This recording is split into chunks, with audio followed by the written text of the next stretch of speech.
এই তফসিলে অনেককে ভারাক্রান্ত হয়েছে, কিন্তু স্বাগত জানাতে বাধ্য হয়েছে। রক্তের সোপান মাড়িয়ে আমরা ছাত্রগণ অভ্যুত্থানের মধ্য দিয়ে গণতন্ত্রের বিজয় ছিনিয়ে এনেছি। এইটাকে ফলপ্রসূ করার জন্য, এই গণতান্ত্রিক যাত্রাকে বিভিন্নভাবে প্রাতিষ্ঠানিকভাবে শক্তিশালী করার জন্য আমাদেরকে গণতন্ত্রের উত্তরণ হতে হবে। সেই গণতান্ত্রিক উত্তরণের একটি সফল ঘোষণা গতকালকে হয়েছে, যেটাকে আমরা তফসিল বলছি, নির্বাচনী তফসিল। এই তফসিলে অনেককে ভারাক্রান্ত হয়েছে, কিন্তু স্বাগত জানাতে বাধ্য হয়েছে। আমরা স্বাগত জানিয়েছি, সন্তুষ্টি প্রকাশ করেছি। আমরা বলেছি এই জন্যেই গণ অভ্যুত্থানের যত প্রত্যাশা, তার মধ্যে প্রধান এবং প্রাথমিক প্রত্যাশা ছিল জনগণের ভোটাধিকার নিশ্চিত করা, ভোটাধিকার অর্জন করা এবং ভোটাধিকার প্রয়োগ করার এই তফসিল ঘোষণা করা। এই তফসিল ঘোষণা পর্যন্ত যতটা অবিরাম সংগ্রাম করতে হয়েছে, সেটা অবশ্যই আমাদেরকে, যারা আমরা এখানে বসে আছি, অ্যানালাইসিস করতে হবে, বিশ্লেষণ করতে হবে।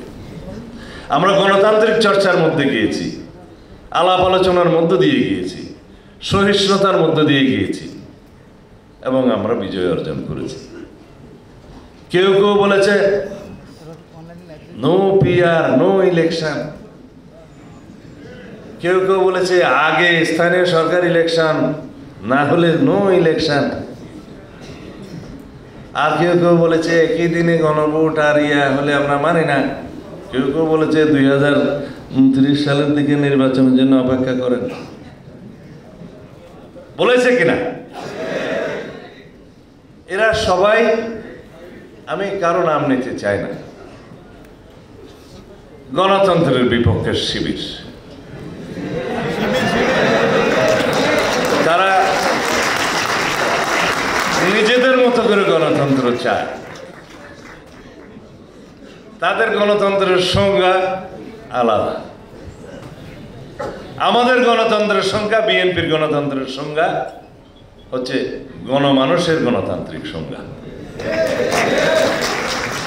শহীদ রাষ্ট্রপতি জিয়াউর রহমান বাংলাদেশ জাতীয়তাবাদী দলের সৃজন করেছিলেন, প্রতিষ্ঠা করেছিলেন সকল মানুষকে নিয়ে।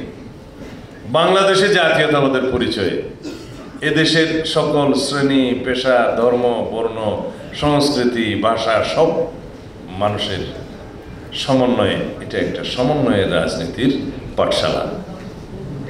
আমরা তখন প্রশিক্ষণ নিতাম। তখন আমাদের সিনিয়র নেতৃবৃন্দ বলতেন, একজন সাবেক প্রধানমন্ত্রী, তিনি বলতেন, সব মশার বিরুদ্ধে সুরক্ষা দিতে এলো বসুন্ধরা এক্সট্রিম অ্যারোসল। মশার বিরুদ্ধে এক্সট্রিম সুরক্ষা। বিএনপি হচ্ছে সমন্বয়ের রাজনীতি, আজ পর্যন্ত মাথায় রেখেছি। সমগ্র বাংলাদেশে এমন একটি মানুষকে খুঁজে পাওয়া যাবে না যে বিএনপি করতে পারবে না। তার নীতি, আদর্শ, ধর্ম, বর্ণ সব মিলিয়ে এটাই একমাত্র দল, সকল মানুষ এই বিএনপির পতাকা তলে স্থান নিতে পারবে, আশ্রয় নিতে পারবে। এই সমন্বয়ের রাজনীতি আমাদেরকে করতে হবে। আমরা কখনো ধর্মের নামে রাজনীতিতে বিভক্তি আনতে চাই না, করব না। আমরা ধর্ম, বর্ণ এবং বিভিন্ন ভাষা, ভাষী, সংস্কৃতির নামে আমরা কখনো বিভাজন জাতিতে সৃষ্টি করতে চাই না। সকল মানুষেরই সাংবিধানিক পরিচয় হচ্ছে নাগরিক, সিটিজেন, বাংলাদেশের নাগরিক হিসেবে পরিচিত হইবেই। সেই হিসাবে আমরা বলি এখানে সংখ্যালঘু আর সংখ্যাগুরু নাই। আমরা এখানে সবাই যারা আছে সবাই নাগরিক, বাংলাদেশের সিটিজেন, এবং সাংবিধানিকভাবে সকল নাগরিকের অধিকার সমান। ধর্ম চর্চায়, সাহিত্য চর্চায়, সংস্কৃতি চর্চায়, মুক্ত বুদ্ধি চিন্তায় সবকিছু এনশিওর করা আছে। আমরা বলি যে subject to certain restrictions imposed by the authority বলে আর কি, কনস্টিটিউশনাল ভাষা, সমাবেশের, সংগঠনের এবং মুক্ত চিন্তার অধিকার থাকবে, আছে। ওই সাবজেক্ট টু সার্টেন রেস্ট্রিকশন, সেটা অলওয়েজ লিগেল ভাষায় থাকতে হয়, সেটা আমাদের এনশিওর করতে হবে। আমরা এই সুখের দিনে একটি বিষয় প্রায়ই ভুলে যাচ্ছি, অতীতের বেদনাবিদুর গণতান্ত্রিক সংগ্রামের কথা আমরা ভুলে যাচ্ছি। আমরা ইদানিং ফেসিবাদী আওয়ামী লীগের কুকীর্তির কোনো কথাই আমাদের বক্তৃতা বিবৃতি বলছি না। কেউ কি লক্ষ্য করছে এই বিষয়টা? এবং একটি দল আওয়ামী লীগের ভোট প্রাপ্তির জন্য আওয়ামী লীগের বিরুদ্ধে একটি শব্দ উচ্চারণ করে না। আমাদের গ্রামের ভাষায় কথা বলে যে বাসরের নাম মুখে নেওয়া যায় না। এখন সেই দলটি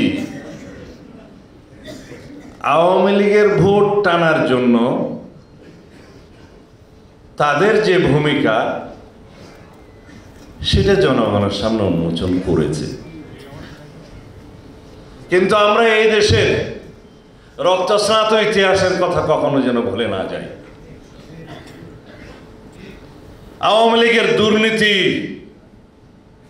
দেশকে বিক্রি করে দেওয়ার অর্থ পাচারের কথা যেন আমরা ভুলে না যাই।